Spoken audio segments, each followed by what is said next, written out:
Boa noite, meus irmãos, a paz do Senhor Jesus. Vamos a mais uma reflexão do livro de Marcos.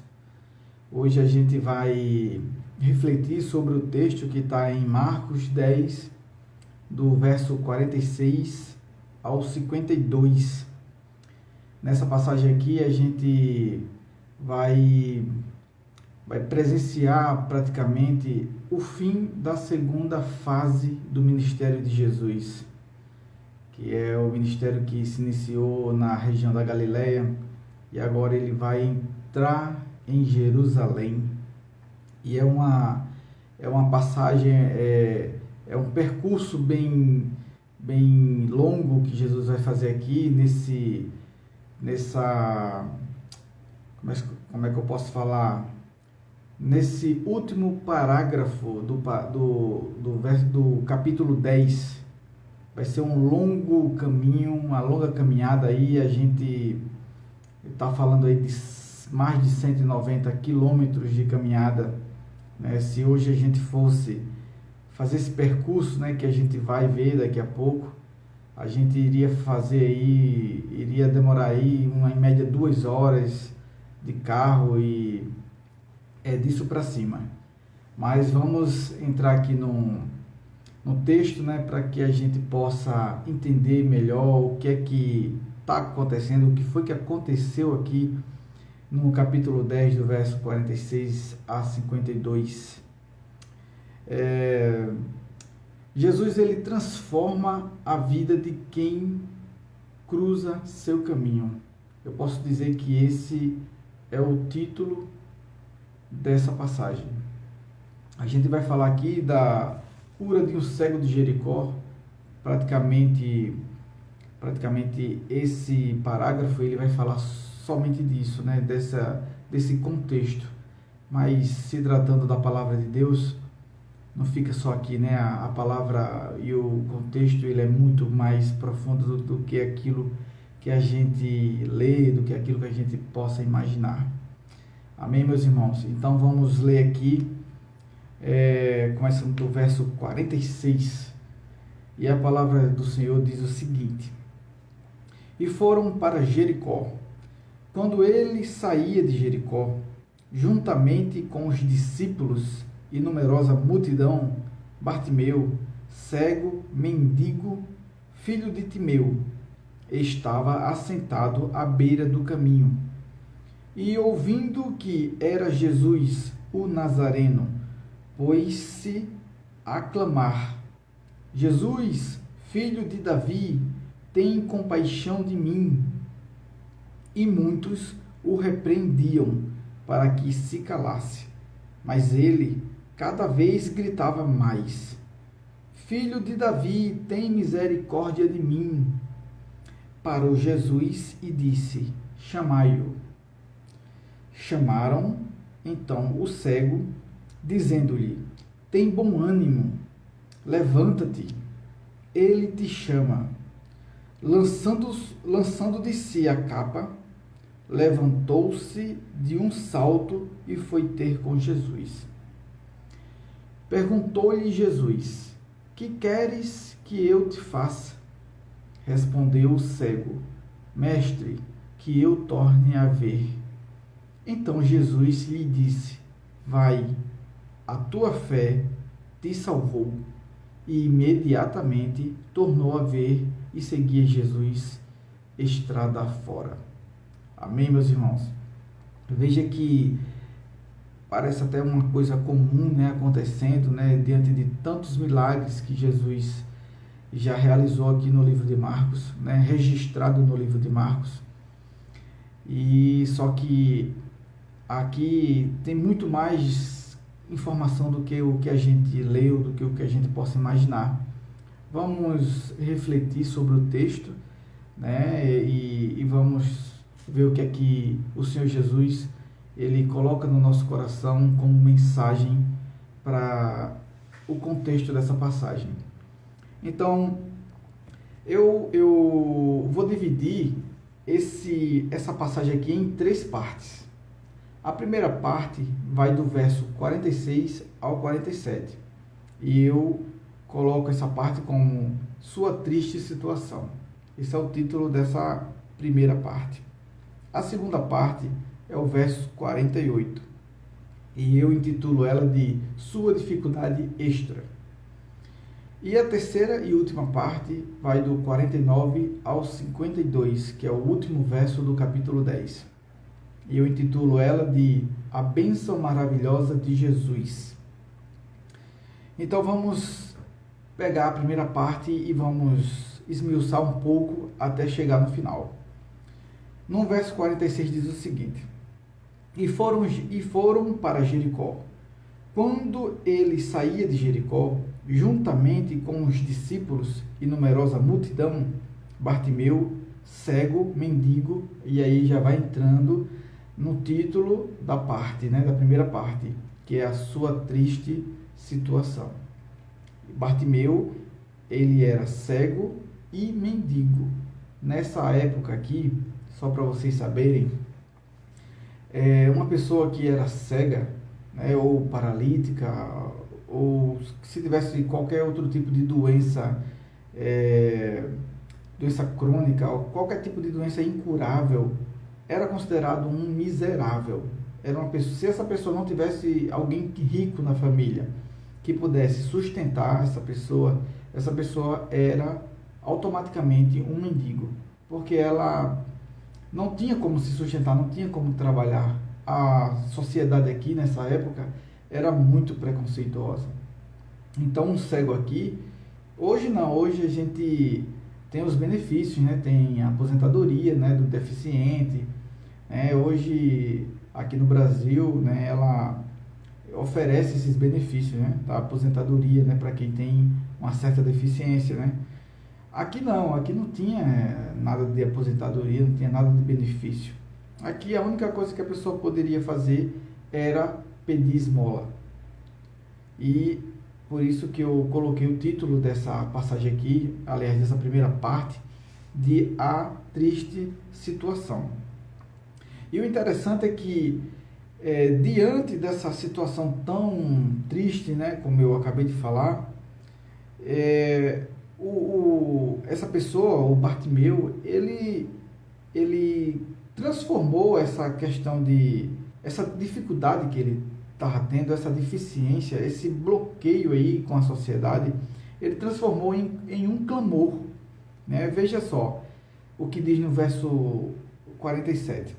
E ouvindo que era Jesus, o Nazareno, pôs-se a clamar: Jesus, filho de Davi, tem compaixão de mim. Então, assim, ele não olhou para a situação dele em si. Ele simplesmente clamou. Ele simplesmente abriu sua boca, abriu seu coração e começou a clamar, a exaltar, o verdadeiro rei, que é o Senhor Jesus. Onde muitos estudiosos, que se dizia mestre da lei nessa época, não exaltava Jesus como esse cego estava exaltando. É muito interessante essa passagem. E no verso 48, aqui a gente vai falar sobre a sua dificuldade extra. A gente está vendo aqui que o Bartimeu, ele já é uma pessoa cega e uma pessoa mendiga, ele é uma pessoa que está pedindo esmola, é um pedinte. E além dessas dificuldades, que não são poucas, e não eram poucas nessa época, ele ainda passou por uma dificuldade extra. Veja o que diz no verso 48. E muitos o repreendiam para que se calasse. Mas ele, cada vez gritava mais: Filho de Davi, tem misericórdia de mim. Veja que é como as pessoas têm um coração duro, A pessoa está numa situação deplorável, uma situação de miséria, praticamente, pedindo socorro, que era a situação de Bartimeu, e a população, ao invés de ajudar, não, a população repreendia para que ele se calasse. Esse contexto aqui, ele se engloba na atual circunstância da nossa sociedade. Hoje as pessoas precisam de ajuda e outras que estão presenciando essa situação ou ignora ou simplesmente faz esse tipo de atitude. Tem esse tipo de atitude.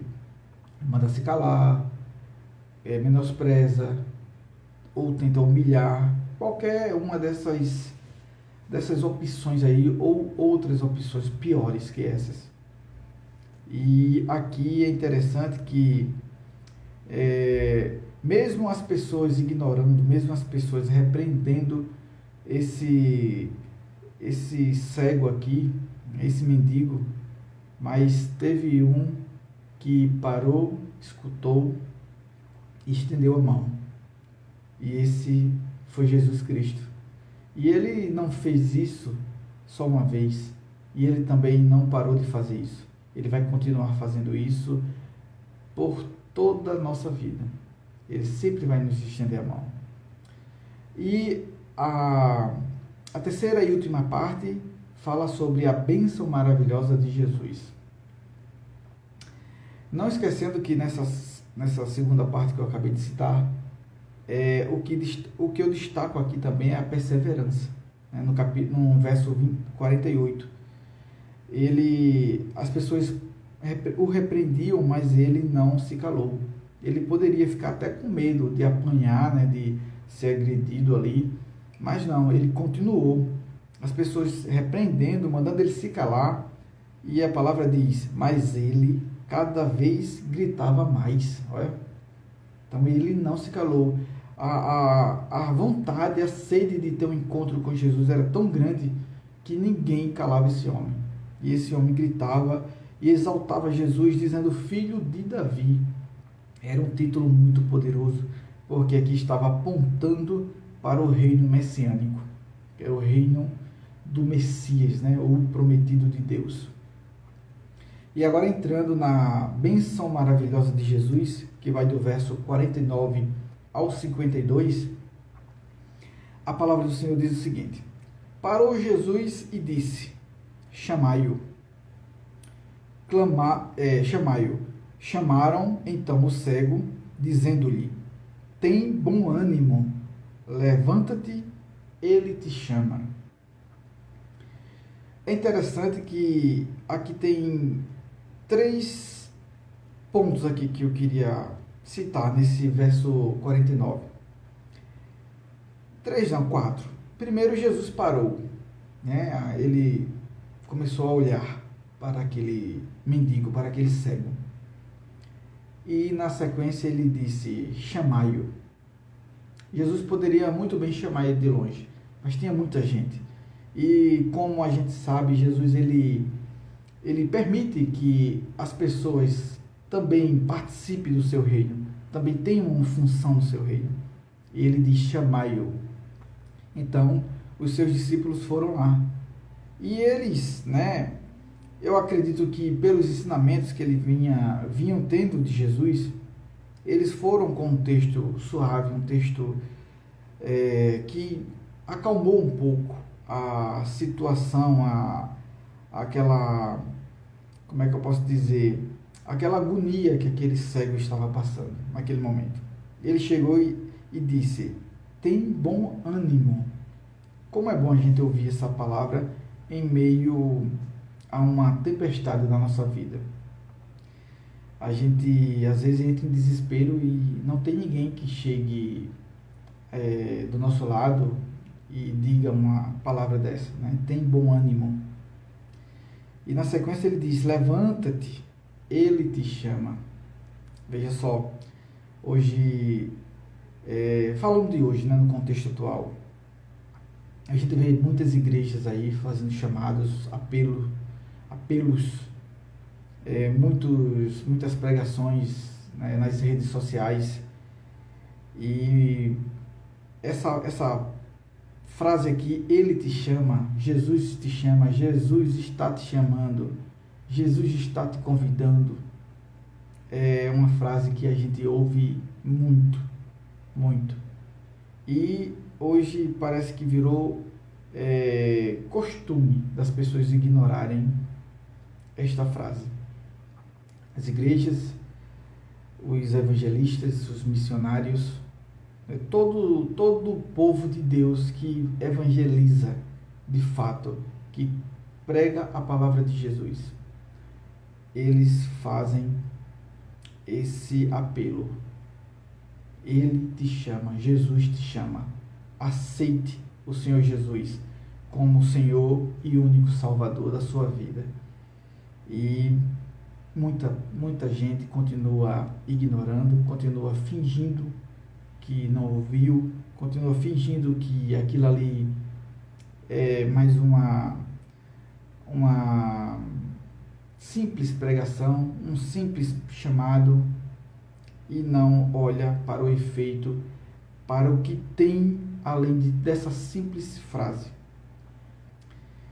Infelizmente, isso acontece. Mas vamos continuar aqui. No verso 50, ele diz: lançando de si a capa, o cego jogou a capa que ele tinha sobre o corpo dele, levantou-se de um salto e foi ter com Jesus. Ele deixou a capa para lá. A capa aqui, ela simbolizava um bem precioso para esse mendigo, né? A capa era uma propriedade dele. Então, assim, é como se fosse um morador de rua hoje tivesse um único lençol para se enrolar. E esse morador de rua, ele vai e abandona o seu único lençol para ter um encontro com uma pessoa, que aqui não era qualquer pessoa, né? A gente está falando do Senhor Jesus, o Rei dos Reis e Senhor dos Senhores. E esse mendigo, ele não quis saber, ele nem olhou para trás. Ele lançou de si a capa, levantou-se de um salto e foi ter com Jesus. Essa frase aqui, levantou-se de um salto, dá para a gente imaginar que foi um salto de alegria, de entusiasmo, né? Veja só, o Mestre me ouviu, o Senhor Jesus me ouviu, o Filho de Davi, o Messias me ouviu, ele quer falar comigo. Então, meu irmão, isso aqui eu acho que foi uma emoção tão grande dentro do coração desse cego aqui, que não dá nem para imaginar, né? Não dá nem para mensurar o tamanho dessa empolgação, dessa animação que ele sentiu nesse momento. E no verso 51 diz o seguinte: perguntou-lhe Jesus: que queres que eu te faça? Respondeu o cego: mestre, que eu torne a ver. Aqui a gente vê uma pergunta, né, até parece irônica, de Jesus, né? É óbvio que todo mundo sabia que o cego queria um milagre ali, né, que queria ser curado, porque a forma de Jesus de curar enfermos, de expulsar demônios nessa época aqui, era muito grande. Por isso que esse cego, ele depositou toda a sua esperança no Senhor Jesus. Ele gritou, porque ele sabia que o Senhor Jesus poderia curar ele. Ele só não tinha certeza que Jesus iria querer curar ele. Mas Jesus sempre quer curar. Jesus sempre quer salvar. Jesus sempre quer ajudar. A gente que às vezes acha que não. A gente coloca minhoca na cabeça e acha que Jesus, ele não nos vê, não nos ouve. E isso é um engano na nossa cabeça. E aqui Jesus faz uma pergunta: que queres que eu te faça? O cego aqui, a resposta do cego foi uma resposta muito humilde, muito sincera, né, e uma resposta de fé. Ele respondeu: mestre, que eu torne a ver, né, que eu torne a enxergar. Aqui a gente entende que esse homem, um dia ele enxergava, né? Ele não nasceu cego de nascença, ele enxergava, ele tinha uma vida normal, é o que dá a entender aqui no texto. E ele diz que eu torne a ver. Isso aí não foi só uma simples frase que ele falou, aqui foi fé, aqui foi uma declaração de fé. O Senhor Jesus, ele sabe o que a gente está precisando. Ele sabe o que você está precisando. mas Ele quer que você clame, Ele quer que você converse com Ele, Ele quer que você o exalte, porque Ele é o único merecedor de toda honra e toda glória. É fato isso. Isso é indiscutível. Mas Ele quer ter um diálogo com você, Ele quer ter um relacionamento com você. E Jesus poderia muito bem, de longe, dizer: você está curado. E isso poderia acontecer, porque Jesus já curou, Ele mostrou aqui nos evangelhos que Ele curava também à distância, sem nem ao menos ver a pessoa. Ele curava. Ele curou, expulsou demônio, Ele salvou gente à distância, inúmeras vezes. E aqui Ele estava proporcionando uma experiência diferente para esse homem, porque de fato o objetivo não era só curar, e a gente vai ver aqui no 52. Então Jesus lhe disse: vai, a tua fé te salvou.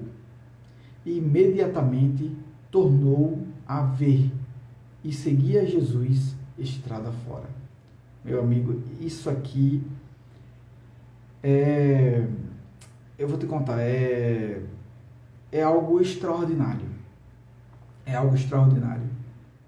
É como eu falei, parece um texto comum, né, diante de todos os textos que a gente vem lendo nos evangelhos, mas é muito profundo isso aqui. Jesus, ele fala praticamente três frases, né? Primeiro ele diz: vai, né? Aqui ele está dando uma ordem: vai, a tua fé te salvou. Ele poderia muito bem dizer: vou curar os seus olhos, eu vou restaurar a sua visão, você está curado. Mas Jesus, ele diz outra palavra, ele diz: a tua fé te salvou. Como ele, de costume, ele fala isso, né? Por que ele está falando isso? Porque só há salvação por meio da fé, por meio do arrependimento e por meio da fé. Aqui a gente não vai ressaltar a questão do arrependimento.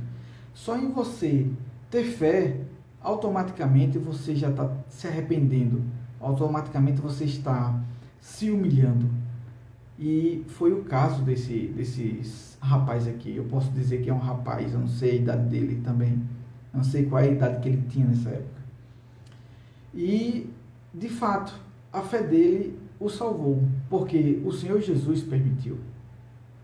E é interessante que a gente lembra daquela passagem da cura de um paralítico de Cafarnaum, que está em Marcos 2, do verso 1 ao 12, né? Aquela passagem que quatro pessoas, né, quatro homens, ele abre um buraco no telhado de uma casa, né? Essa casa, dentro dessa casa estava Jesus e um monte de discípulos, né, ouvindo a palavra de Jesus. E esse paralítico, ele estava num leito e esses quatro amigos pegaram, não tinha como passar, como entrar nessa casa que estava muito cheia. Ninguém ia querer abrir espaço para esses quatro homens passarem, porque todo mundo queria ouvir, todo mundo queria estar perto de Jesus, todo mundo queria ser abençoado de alguma forma. E esses quatro amigos, eles não tiveram outra escolha para chegar até Jesus, a não ser pelo telhado. Foi engraçado, né? Mas foi uma atitude extraordinária de fé. Não só dos quatro homens, também como do paralítico. Porque o paralítico poderia muito bem ficar com medo de levar uma queda e não permitir que ele fosse colocado, né, dentro da casa pelo telhado. E o contexto que eu quero trazer aí dessa história do paralítico é a questão da frase que Jesus disse. Ele chegou e disse: filho, a tua fé te salvou. Aliás, minto. Ele diz: filho, os teus pecados estão perdoados. Vamos para o texto, é melhor, porque pode ser que eu erre aqui. Vendo-lhes a fé, Jesus disse ao paralítico: filho, os teus pecados estão perdoados. Meu amigo, os escribas aqui ficaram